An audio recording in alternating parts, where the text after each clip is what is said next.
오늘 우리에게 하나님의 말씀은 신약의 말씀 로마서 1장 16절로 17절까지 보겠습니다. 로마서 1장 16절로 17절에 있는 말씀. 내가 복음을 부끄러워하지 아니하노니 이 복음은 모든 민자에게 구원을 주신 하나님의 능력이 됨이라. 먼저는 유대인에게요 그리고 헬라인에게로다. 복음에는 하나님의 의가 나타나서 믿음으로 믿음에 이르게 하나니 기록된 바 오직 의인은 믿음으로 말미암아 살리라 함과 같으니라. 아멘. 할렐루야. 할렐루야.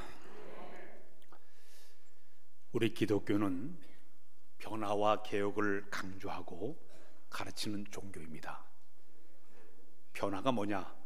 사절을 보니까 형상과 성질이 새롭게 바뀌는 것을 변화라고 이야기를 하고 있습니다. 달라지는 것을 변화라고 그렇게 이야기를 하고 있습니다. 70년도에 우리나라에 새마을운동이 일어나게 되었습니다.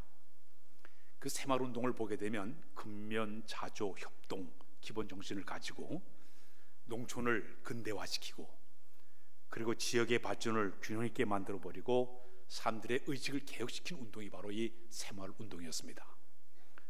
아마 연세 많으신 분들, 70년대를 보내신 분들은 아침마다 노래가 나왔어요. 새벽 종이 울렸네, 새 아침이 밝았네, 너도 너희나 새마을을 갖고 세, 막 그랬습니다. 초가집에 쓰레뜨려다가 집을 바꾸고 마을길을 높이고 그래서 열심히 새마을운동을 하게 되었습니다. 그 새마을운동이 끝난 줄 알았더니 77년도에 7년쯤 지났을 때는 구국여성봉사단에서 이게 초가집만 바꾼다고 길만 넓힌다고 되는 것이 아니라 마음을 바꿔야 된다. 그래서 새마을 운동을 일으키게 됐습니다. 그 새마을 운동의 기초가 바로 하면 된다, 이걸 외치면서 사람들의 의식을 바꿨던 이런 시절이 우리나라 역사 가운데 있었습니다. 우리 기독교도 변화를 상당히 많이 강조를 하고 있고요.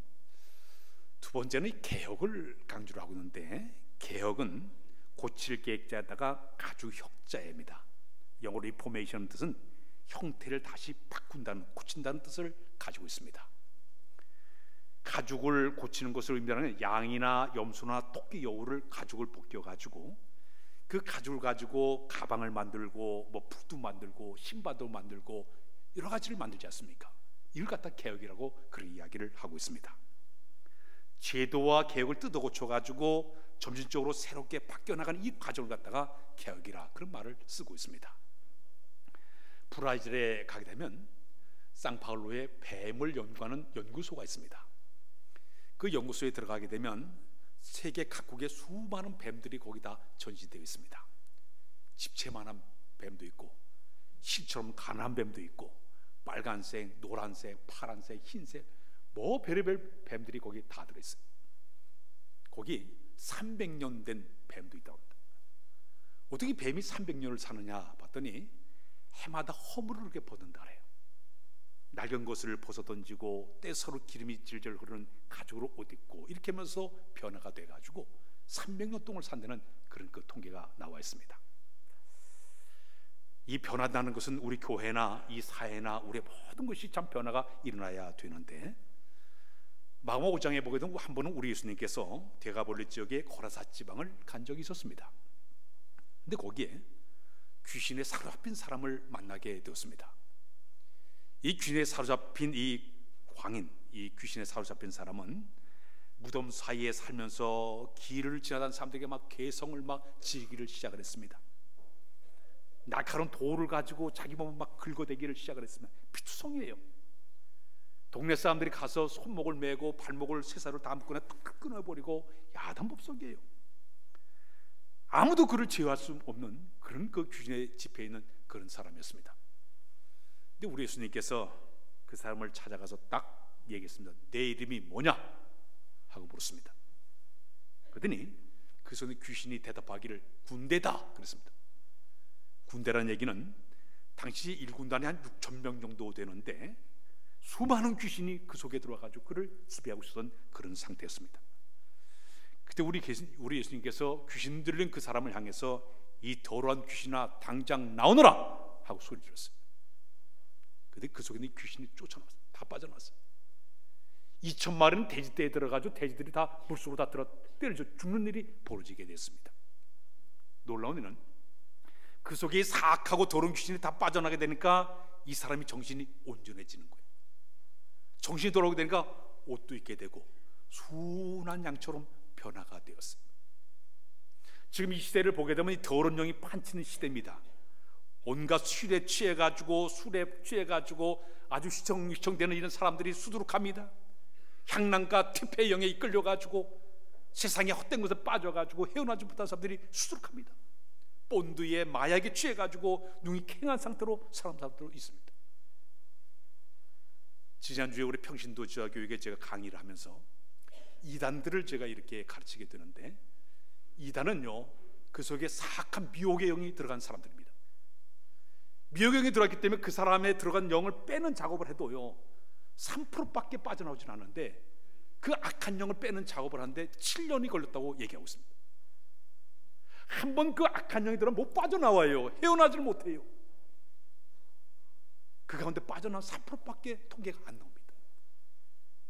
이게 사악한 영이 파헤치는 이때에 정말 우리 하나님께서 이 시대를 향해서, 이 교회를 향해서, 우리 개인을 향해서 악한 영이 물러가도록 역사할 때 사랑이 물러갈 줄로 믿습니다. 노임을 받아야 되는 거예요. 해방을 받아야 되는 거예요. 오늘이 이제 오늘 10월 31일이 종교개혁주일입니다. 지금부터 5507년 전 1517년에 독일의 마틴 루터라는 분이 95개조 항의 반박문을 비텐베르크 성당에다 이렇게 붙여 계시람을 통해서 종교개혁을 일으킨 날이 바로 캐톨릭에서 우리 기독교를 탄생시킨 날을 기념한 날이 바로 10월 31일이에요. 이 마틴 루터는 어떤 사람인가 하면 1483년도 11월 11일에 저 독일 알스레벤에서 이분이 출생을 했습니다. 자기 아버지는 한스 루터이라는 사람인데 구리를 캐내는 광부로서 일을 했던 그러한 분이었습니다. 근데 아버지 한스 루터는 교육열이 굉장히 뛰어나고 아주 교육열에 열렬히 있다 보니까 이 마틴 루터를 그 시골에서 에르푸르트 대학에다가 이제 입학을 시켜가지고 이제 공부를 열심히 시켰습니다. 1502년도에 그는 그 대학에 들어가서 열심히 공부를 해가지고 문학 석사 학위를 받게 됐는데 17명 가운데 2등을 할 정도로 대단히 뛰어난 수재였습니다. 공부를 잘했던 사람이었습니다. 그래서 아버지 한스 루터는 이 마틴 루터가 훗날 법률가가 되어가지고 아주 훌륭한 사람이 되기를 소원을 했습니다. 그런데 1507년도 7월 2일이었습니다. 그가 고향으로 쭉 내려가는 도중에 갑자기 하늘이 컴컴하게 되더니 천둥번개가 우르르 캄캄하면서 막 천둥번개가 막 몰아치기를 시작을 했습니다. 그 순간 여기 있는 이 마틴 루터가 깜짝 놀래가지고 그 당시에 성모를 숭배했던 그때니까 성언나여 저를 구해주세요. 제가 수사가 되겠습니다. 거기서 서원 기도를 했습니다.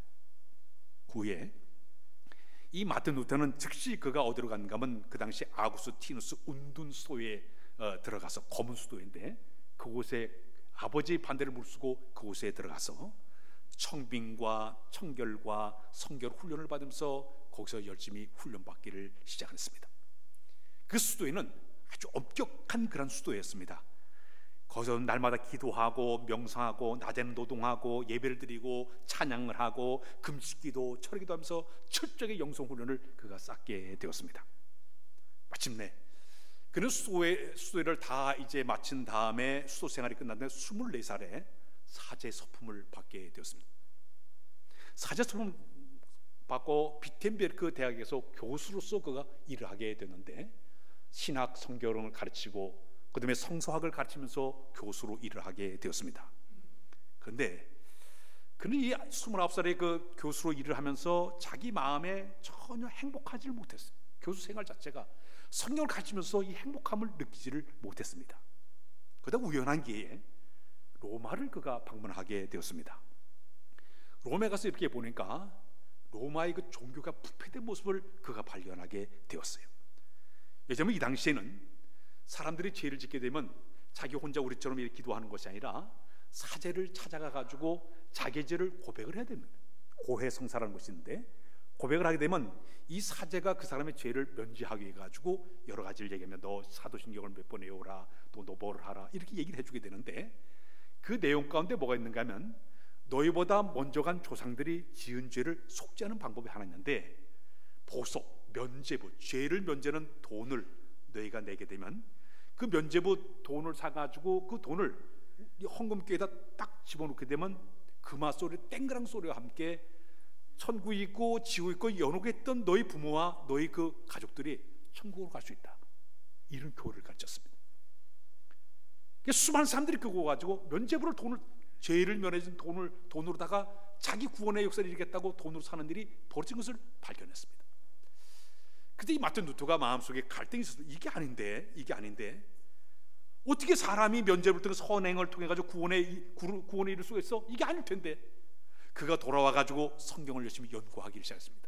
그러다가 오늘 로마서 1장 16절로 17절 말씀을 그가 읽게 됩니다. 거기서 구원을 받는 것은 어떤 선행을 통해서 구원받는 것이 아니라 믿음을 통해서 구원을 받는다. 의인은 믿음으로 말미암아 살리라. 이 말씀이 가슴에 들어왔습니다. 우리가 의롭게 되는 것은, 우리가 구원의 역사를 이루는 것은 하나님, 우리가 어떤 회개 없이 용서를 받는 것이 아니라 철저히 하나님 앞에 나가서 믿음을 통해서 구원의 역사를 이루는 것이지, 어떤 행위를 통해서 구원받는 게 아니다. 이것을 그가 배우게 되었습니다.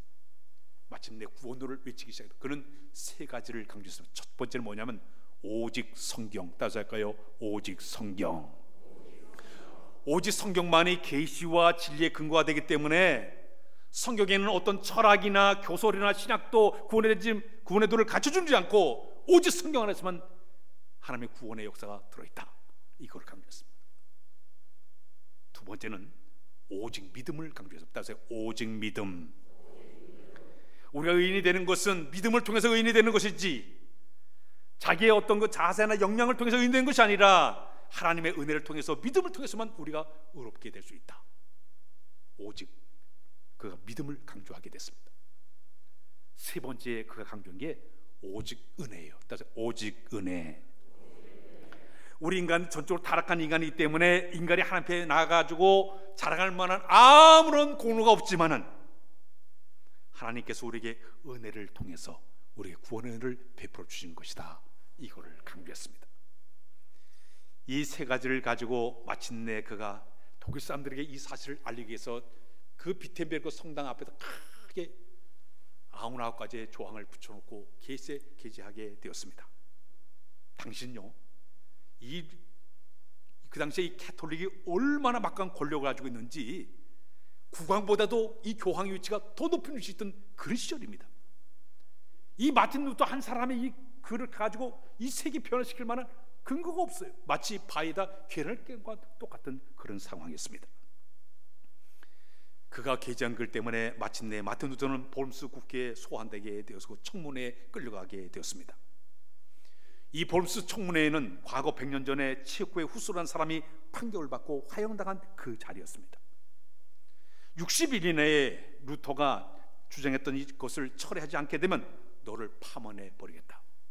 그들이 이야기하기를 너희가 주님의 포도밭 때 멧돼지 한 마리가 날뛰어서 이렇게 문제를 만들어냈다고 이 마틴 루터를 혹독하게 비난하기를 시작을 했습니다.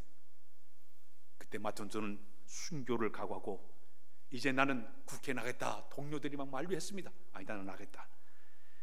나는 내가 인용한 이 성경 말씀에 나는 사로잡혀 있고 나의 양심은 하나님의 말씀에 의해 사로잡혀 있습니다. 나는 철회할 수도 없고 철회하지 않을 것입니다. 하나님, 내가 여기 있습니다. 나를 도와주십시오. 저 볼므스 국회의 기와장 밑에 있는 수많은 악한 마귀들이 있다 하더라도 나는 당당히 내가 나가서 싸우겠습니다. 그때 나온 찬송, 우리 좀 이따 부르겠지만, 내 주는 강한 성이요 방패와 병기 되시니 큰 환난에서 우리를 구하여 내시리로다. 찬을 부르면서 그리고 그가 국회에 나가게 됩니다. 마침내 그가 쓴 그 책이 금소가 되게 되었고 그는 사형위기에 빠지게 되었습니다. 근데 그가 쓴 반박문이 서서히 독일 사람들에 알려지기를 시작을 했습니다. 그러다 서서히 알려지게 되니까 면죄부 팔던 것이 급격히 줄기를 시작을 했습니다. 마지막에 가톨릭 회의에 그가 끌려나가게 되었습니다. 그때 가톨릭 회의에서 이 사람을 사형 위기까지 빠뜨리고 말았습니다. 그때 독일의 왕자들이나 수많은 사람들이 그를 옹호하고 지지하기 시작을 했습니다. 이것 때문에 마틴 간신히 사형을 못하게 됐고 쫓겨나가지고 은고 생활을 하게, 숨어서 생활하게 되었습니다. 그 숨어서 생활하는 동안에 그는 신약 성경을 갖다가 독일어로 번역을 했어. 이 당시에는 일반 사람들이 성경을 볼 수가 없었습니다. 라틴어로 다 하니까 못 읽었어요. 그때 이 마틴 루터가 전부 이 신약의 말씀을 갖다가 독일어로 다 번역을 해가지고 일반 사람도 성경을 읽게 만들면서 까막 눈을 뜨게 만드는 그런 역사를 만들어냈습니다.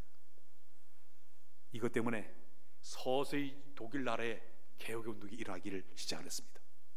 1522년 루터는 자기 비텐베르크로 돌아와서 사방에 교회를 세우고 기존 교회의 낡은 모든 규칙을 다 고쳐버리고 새로운 규칙을 만들기 시작했습니다. 당시에는 성직자들이 결혼을 금지하는 그런 시대였습니다. 그러나 자기가 수녀와 결혼해가지고 6명의 자녀를 낳았습니다.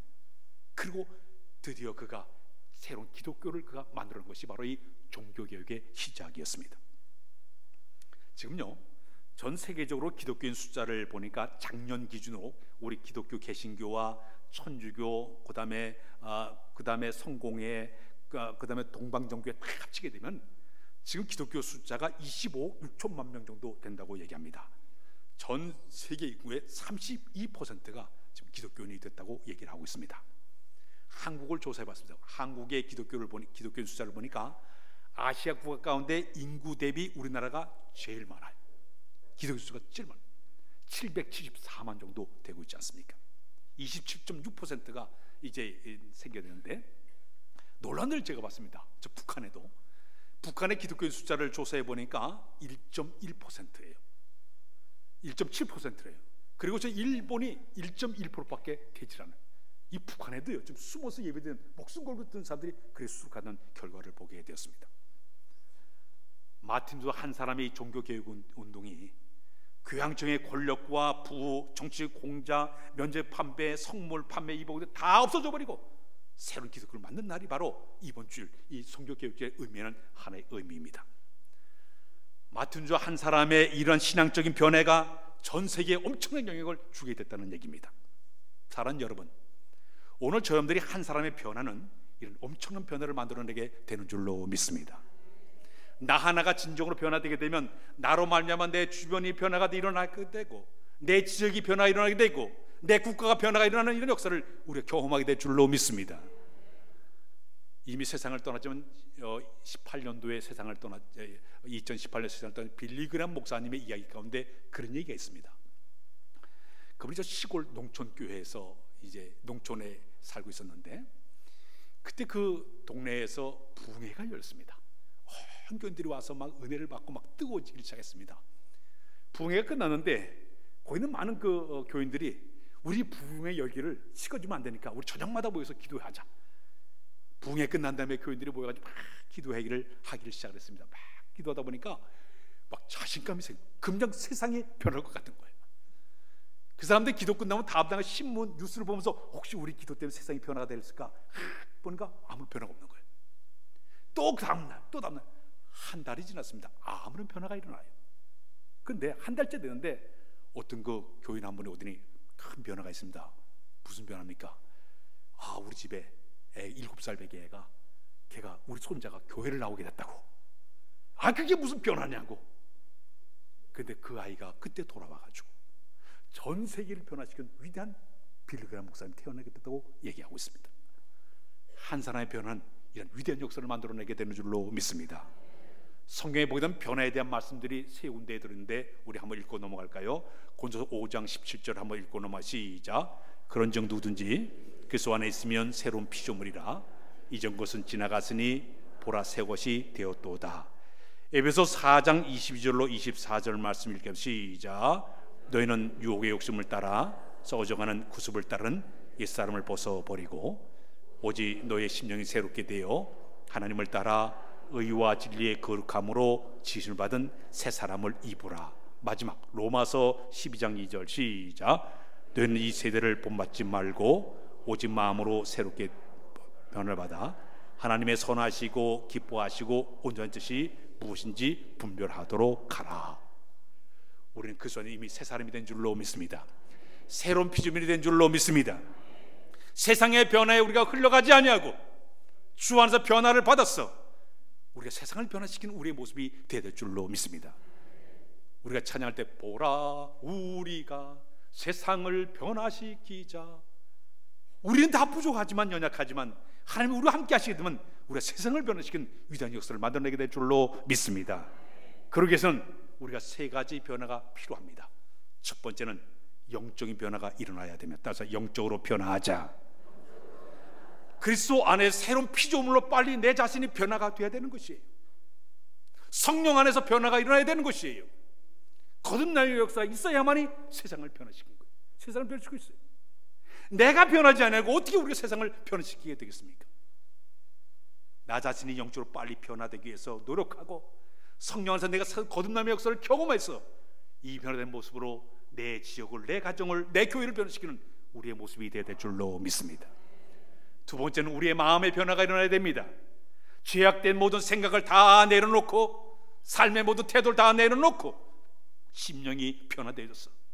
과거 내가 주님 알기 전에는 내가 온갖 불평과 원망과 짜증과 절망 속에 살아왔지만 주 안에서 내가 변화가 되었어. 소망 속에 긍정적인 사람 변화됐어. 우리의 마음의 변화의 역사를 이뤄내만이 우리가 큰 영향을 끼치는 우리의 모습이 될 줄로 믿습니다. 마지막에는 생활의 변화가 일어나야 될 줄로 믿습니다. 인격적인 변화가 되어졌어. 삭개오가 주님 만나 뵙고 하루아침에 내 자산의 모든 재산의 반을 뚝 잘라서 간사님한테 나눠주겠습니다. 네가 토색했으면 내가 4배 갖겠습니다. 삭개오가 변화된 것처럼 5 남편 둔 여자가 수가서 주님 만나 뵙고 변화받아가지고 전도뿐에서 나가서 열심히 복음을 전한 것처럼 핍박자, 포행자, 회방꾼 사도 바울이 주님 만나 뵙고 변화해서 성경 복음을 전한 것처럼 내가 주님을 진정으로 만날 때 우리의 삶의 놀라운 변화를 역사를 경험하게 될 줄로 믿습니다. 여러분 오늘 오후에 2시부터 5시까지 저 서울 광화문, 우리 장로 아까 기도 시간에 얘기했지만 광화문에서 목회자와 성도 한 200만 명이 참여하는 연합 집회를 갖게 됩니다. 연합 기도회를 가게 되는데 이번에 그 참여하는 것을 제가 유심히 보니까 한국교회 3개 연합기관이 있는데 한기총, 한교연, 한교총이 있는데 이 연합기관이 다 참여를 하고요, 장로교 촌연합회도 거기다 참여를 하게 되고요, 한국 장로교 총회도 거기다 참석하게 되고 소수의 모든 교단, 목회자, 대형교회가 다 참여해서 근래 이렇게 연합에 참여가 한 번도 없어요. 이번에 다 뭉쳤어요. 다양한 기구와 기관, 교파교회가 전부 모여가지고 오늘 이제 저 강원에서 예배를 드리게 됩니다. 뭐 때문에 모이게 되는가 하면 얼마 전에 어떤 일이 있으면 정의당의 한 국회의원이 뭐를 얘기했는가 하면 포괄적 차별금지법을 통과해달라고 내놨습니다. 이 말은 어떤 의미인가 하면 이미 우리나라에는 포괄적이 아니라 우리나라는 차별금지법이 이미 있어요. 차별금지법 안에 18개 조항이 쭉 있어가지고 예를 들자면 양성평등에 대한 거, 장애인 차별에 대한 거, 임산부 복지에 대한 거, 연령 차별에 대한 거, 근로계 이것이 다 들어있어요. 근데 이 사람이 정의당의 한 사람이 손들어가지고 거기다 3가지를 더 집어넣는데 하나가 뭐냐면 하나를 성적 지향 차별죄를 거기다 이 포괄적 그다음 포괄적 차별금지법을 통과시키는 포괄적인 말을 딱 집어넣어가지고 거기 3가지 성적 지향적 차별법을 집어넣고 동성애 문제도 해결해달라 집어넣고요. 또 하나는 뭐냐면 주체사상 차별금지법을 거기다 집어넣어서 앞으로 김일성 주체사상이나 종북사상에 대해서 비난하거나 잘못하게 되면 전부 법에 저촉박하면 그걸 집어넣고요. 또 하나 3번째 뭘 집어넣으면 이단에 대한 차별금지법을 집어넣어서 타 종교에 대해서 비판하거나 이단자 얘기하면 다 법에 저촉되면 그걸 집어넣습니다. 근데 우리 기독교적인 측면에서 볼 때 뭐를 집어넣는가 하면 이 동성애에 대한 이 문제가 되고 말았어요. 지금 전 세계 28개국이 동성애를 인정을 했습니다. 유럽의 한 18개의 국가가 이미 다 성차별을 다 통과를 시켰습니다. 독일, 미국도 성차별을 했습니다. 동성애를 인정해 주기는 어떤 일이 벌어지게 된 거면요, 앞으로 남성이 여탕에 쓱 들어가도요 고발 못해요. 나 여성이라고 그날 얘기하면 되는 거예요. 앞으로 설교하다가 동성애에 대한 얘기를 잘못하면 다 고발하면 다 걸려버려요. 이단에 대한 설교에 잘못 얘기하면 다 걸려버려요. 이런 이 폐단이 일어나게 되니까 지금 성경상으로 볼 때 남자와 여자가 결혼해가지고 하나의 그 관계를 이뤄나가야 되는데 남자와 남자, 여자와 여자 더불어가지고 결혼해도 괜찮은 무방하다고 이걸 지금 통과시키려고 하게 되니까 기독교가 지금 반발하는 거예요. 이거 아니다. 그러던 때에 지난 7월 14일 날 대법원이 판결을 내렸습니다. 동성 배우자 건강보험료 가운데 피부양 자격을 인정하는 판결을 내렸습니다. 거기 보니까 동성 커플을 인정했습니다. 남녀간 결혼했는데 여긴 남자 여자로 한 것이 부모일 부모이루다가 인정을 했어요. 이게 판결을 냈어요. 지금 이 기독교가 전부 일어나, 이건 성경 말씀에 이건 위배되는 일 때문에 그냥 한다면 안 된다. 다 일어났습니다. 지금까지 근래에 이렇게 온 교회가 연합된 적이 한 번도 없었는데, 그래도 하나님의 은혜로 이번에 많은 교인들이, 우리 교회도 좀 갔으면 좋았을 텐데 이따 유튜브가 생중계됩니다. 유튜브를 보면서 같이 기도하는 마음으로 함께 이 하나님이여, 이 한국 땅에 이런 일이 벌려가지고 교회들이 지탄을 받고 제대로 선교하게 하는데 지장이 없게끔 기도하는 여러분들 다 주시길 바랍니다. 이게 끔찍한 일이에요. 이 문제를 우리 노예도 지난주에 우리 노예 끝났지만 우리 노예에서도 전부 일어나가지고 우리 가가지고 우리 기도하자. 이 엄청난 일을 갖다가 행하는 한 사람의 잘못된 말 한마디에 이게 이 나라를 갖다가 이렇게 제도적으로 만들어 버리면 어떻게 했냐? 법이 한번 제정되게 되면요, 우리 후대들이 훗날 이걸 다 법대로 움직이게 되면 이 후손들이 어떻게 되겠느냐 말이에요. 제도를 한번 세워놓으면 이거 깨트리기 어려워요. 교회도 마찬가지겠죠. 한번 딱 제도를 세워놓으면 이거 고치기 어렵습니다. 그 피해가 오는 것도 우리가 감당 못해요. 그러니까 들고 일어나는 거예요. 우리 하나님께서 이번에 이 역사가, 이 기도가 200만 명 되는 또 전국에 있는 모든 교회들이 기도할 때 하나님 우리 교회를, 우리 이 민족을 사랑하시면 이 법이 통하지 않게끔 만들어 인도해 줄 줄로 믿습니다. 교회는 가장 모범적인 교회를 꼽으라면 초대교회입니다. 초대교회는 그저 모여가지고 서로 섬기고 나누고 한 마음으로 한 뜻으로 뜨거운 사는 공동체를 만들어가지고 교회를 아름답게 꾸며가지 않았습니까? 그들은 그들의 모든 변화된 모습을 보게 되면 성령 충만한 사람들이었어요. 성령 다시 맞는 사람들이 그 역사를 만들어냈습니다. 오늘 우리 교회가 새로운 변화와 개로 이루기 위해서는 성령의 사람이 필요한 줄로 믿습니다. 제도와 개혁을 일어나는 모든 성령의 사람들 통해서 역사가 만들어지게 되는 거예요. 나 자신이 먼저 변화되기 위해서 내가 성령의 사람이 되어야만이, 성령과 동행해야만이 이 역사를 만들어내는 것이지, 세상에 뭐 제도와 계가 법과 이거 이전에 먼저 내가 하나님 앞에 나 자신을 비춰보면 내가 정말 성령의 사람인지 하나님의 사람인지를 돌아보면서 나 자신이 변화되면 주변의 모든 사람 변화돼서 위대한 역사를 만들어내게 될 줄로 믿습니다. 한 젊은이가 있었습니다. 그는 원대한 꿈을 가지고 하나님께 기도하기를, 주여 저를 이 세상을 변화시킬 만한 능력을 주십시오 하고 기도를 했습니다. 그런데 하나님은 그 얘기를 들어주지 않았어요. 침묵했어요. 세월이 흘러갔습니다. 이 사람이 중년이 되자마자 그 기도 내용이 바뀌었습니다. 주여 저의 가정이 변화시켜 주옵소서. 열심히 기도했어요. 그래도 하나님은 그의 기도를 응답해 주질 않았습니다. 세월이 또 흘러갔습니다. 마침내 그가 노년이 되었습니다. 그의 기도 내용이 바뀌었습니다. 주여 저를 나 자신만이라도 변화시켜 주실 만한, 저 자신만이라도 변화시켜 주옵소서. 그래야 우리 가정이 변화될 것 같습니다. 사람들은 건포선 바로 막 바꾸고 변화시키고 개혁시키고, 이게 아니라 내가 먼저 변화돼야 우리 주변이 변화되고 이 한국 사회가 변화될 줄로 믿습니다. 종교개혁은 바로 나서부터 시작이 돼서 세상을 변화시키는 여러분들의 모습이 다 되시길 주의 이름으로 부탁드립니다. 하나님 아버지, 주 안에서 참된 변화와 개혁을 이어가길 원하오니 우리 함께하사 역사하사 스스로가 변화되게 하시고 성령의 삶이 되도록 인도하여 주어서 우리 하나님 영광을 우리 모두가 다 되도록 은혜도 하여 주옵소서. 한국교회를 살려 주옵소서. 온 합심하 이번에 이제 집회를 갖고 기도하게 되는데 함께하사 역사서 하나님의 크신 역사가 나타나도록 하나님 은혜를 더하여 주옵소서. 예수 그리스도의 이름으로 기도하옵나이다. 아멘.